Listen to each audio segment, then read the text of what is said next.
Chapter 21. Adeline awoke early the next morning perfectly sane, though weakened by the exertions which she had experienced the night before, and saw with surprise and alarm that she was not in her own lodging. But she had scarcely convinced herself that she was awake when Mrs Selby, the mistress of the house, appeared at her bedside, and seeing what was passing in her mind by her countenance, explained to her as delicately as she could to the situation in which she had been brought there. " And who brought me hither?" replied Adeline, dreadfully agitated, as the remembrance of what had passed by degrees burst upon her. " Colonel Mordaunt of the Life Guards," was the answer, and Adeline was shocked to find that he was the person to whom she was under so essential an obligation.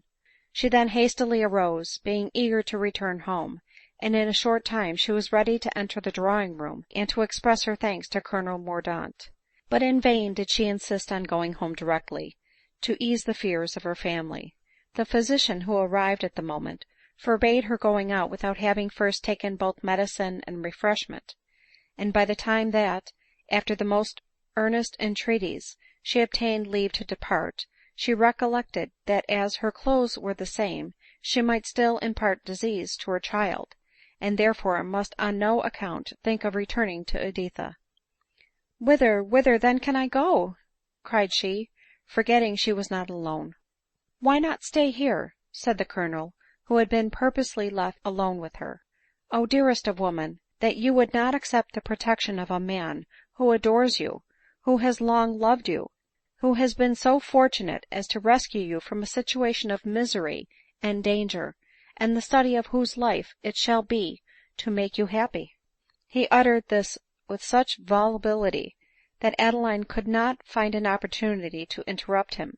but when he concluded, she calmly replied, " I am willing to believe, Colonel Mordaunt, from a conversation which I once had with you, that you are not aware of the extent of the insult which you are now offering to me. You probably do not know that I have been for years a married woman."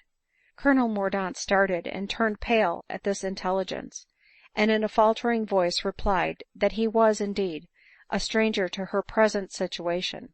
for that, libertine as he confessed himself to be, he had never yet allowed himself to address the wife of another. This speech restored him immediately to the confidence of Adeline. " Then I hope," cried she, holding out her hand to him, which in spite of his virtue he passionately kissed, " that, as a friend, you will have the kindness to procure me a coach to take me to the lodging a few miles out of town, where I once was before ; and that you will be so good as to drive directly to my lodgings, and let my poor maid know what has become of me. I dread to think," added she, bursting into tears, " of the agony that my unaccountable absence must have occasioned her." The Colonel, too seriously attached to Adeline to know yet what he wished, or what he hoped on this discovery of her situation, promised to obey her, provided she would allow him to call on her now and then ; and Adeline was too full of gratitude to him for the service which he had rendered her, to have resolution enough to deny his request. He then called a coach for himself and for Adeline, as she insisted on his going immediately to her lodgings, and also begged that he would tell the mulatto to send for advice, and prepare her little girl for inoculation directly. Adeline drove directly to her old lodgings in the country, where she was most gladly received, and the Colonel went to deliver his commission to the mulatto. He found her in strong hysterics, the tawny boy crying over her, and the woman of the house holding her down on the bed by force, while little Editha had been conveyed to a neighbor's house, that she might not hear the screams which had surprised and terrified her. Colonel Mordaunt had opened the door, and was witnessing this distressing scene, before any was conscious of his presence ; but the tawny boy soon discovered him, and crying out, " O sir, do you bring us news of our friend ?" sprang to him and hung almost breathless on his arm. Savanna, who was conscious enough to know what passed, though too much weakened from her own sufferings and anxieties to be able to struggle with this new affliction, started up on hearing these words, and screamed out, " Does she live ? Blessed man, but say so, dat's all," in a tone so affecting and with an expression of agonized curiosity so overwhelming to the feelings, that Colonel Mordaunt, whose spirits were not very high, was so choked that he could not immediately answer her ; and when at last he faltered out, " She lives and is quite well," the frantic joy of the mulatto overcame him still more. She jumped about his neck, she hugged the tawny boy, and her delight was as extravagant as her grief had been, till exhausted and silent she sunk upon the bed, and was unable for some minutes to listen quietly to the story which Colonel Mordaunt came to relate. When she was composed enough to listen to it, she did not long remain so ; for as soon as she heard that Colonel Mordaunt had met Adeline in her frenzy, and conveyed her to a place of safety, she fell at his feet, embraced his knees, and making the tawny boy kneel down by her, invoked the blessing of God on him so fervently and so eloquently that Colonel Mordaunt wept like a child, and exclaiming, " Upon my soul, my good woman, I cannot bear this," was forced to run out of the house to recover his emotion. When he returned, Savanna said, " Well, now, blessed sir, take me to my dear lady." " Indeed," replied he, " I must not ; you are forbidden to see her." " Forbidden !" replied she, her eyes flashing fire ;" and who dare to keep Savanna from her own misses ? I will see her." " Not if she forbids it, Savanna ; and if her child's life should be endangered by it ?"" Oh no, to be sure not," cried the tawny boy, who doted upon Editha, and having fetched her back from the next house, was lulling her to sleep in his arms.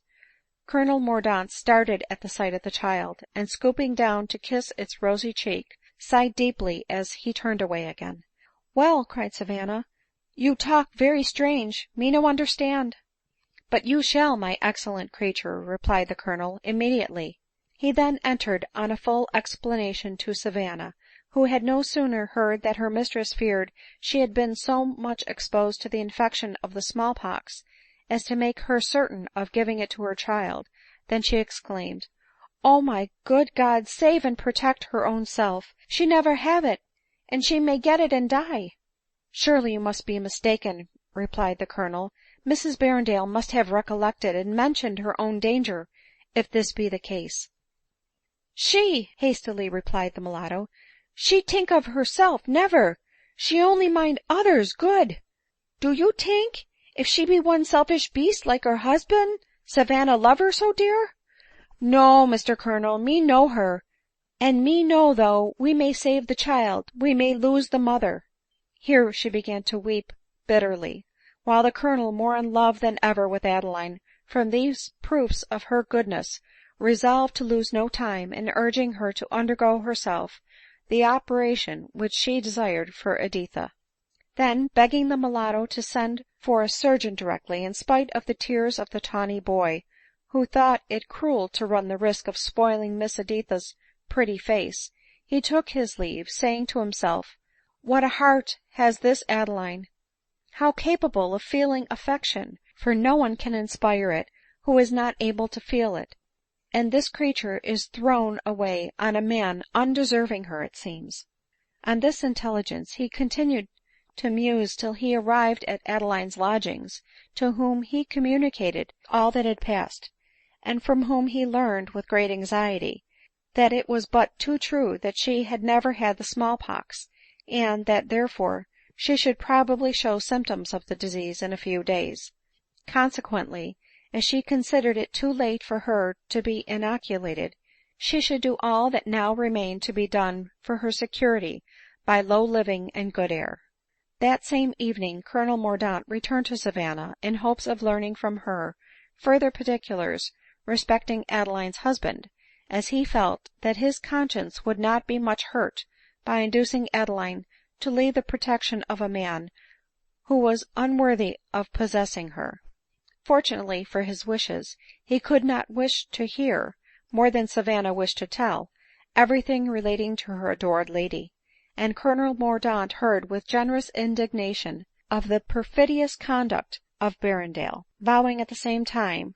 that his time, his interest, and his fortune should all be devoted to bring such a villain to justice, and to secure to the injured Editha her rightful inheritance. The mulatto was in raptures. She told Colonel Mordaunt that he was a charming man, and infinitely handsomer than Berrendale, though she must own he was very good to look at; and she wished with all her soul that Colonel Mordaunt was married to her lady, for then she believed she would have never known sorrow, but been as happy as the day was long. Colonel Mordaunt could not hear this without a secret pang. "Had I followed," he said mentally, "the dictates of my heart when I saw Adeline at Bath, I might now, perhaps, instead of being a forlorn, unattached being, have been a happy husband and father; and Adeline, instead of having been the mistress of one man, and the disowned wife of another, might have been happy and beloved, and as respectable in the eyes of the world as she is now in those of her grateful mulatto."